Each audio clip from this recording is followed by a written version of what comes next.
तूफान आने से पहले पवन सिंह सलट लिए। इसी वीडियो में शुरू से लेकर अंत तक लगा रहिए। हमेशा ऐसा वीडियो न्यू इन्फॉर्मेशन जितना जल्दी लाने को मैं प्रयास करता हूं आप लोगों तक। पावर स्टार पवन सिंह के गाना के पोस्टर आए, जिस गाना के नाम है काला ओढ़नी।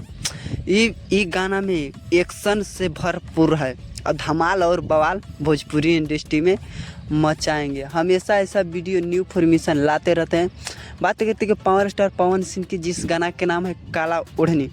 काला ओढ़नी तो धमाल और बवाल मचाएगा। 2025 के धमाल और बवाल मचा सकता है भोजपुरी इंडस्ट्री में, जी जौन गाना के नाम है काला ओढ़नी। बात करते हैं कि इस गाने को लिखे हैं प्रिंस प्रियदर्शी और संगीत दिए हैं प्रियांशु सिंह। अब प्रियांशु सिंह संगीत देने हैं तो जानबे करते हैं गुरु कि धमाल और बवाल मचा देता है भोजपुरी इंडस्ट्री में। तो हमेशा मचाते रहते हैं पावर स्टार पवन सिंह। अब एक्शन से भरपूर है, धमाल और बवाल भोजपुरी इंडस्ट्री में मचाते रहिए। हमेशा ऐसा वीडियो न्यू इन्फॉर्मेशन जितना जल्दी लाने को मैं प्रयास करता हूं आप लोगों तक। अगर इस वीडियो पर नए हो तो इस वीडियो को लाइक और सब्सक्राइब जरूर करें गुरु। पूरा वीडियो देखने के लिए धन्यवाद।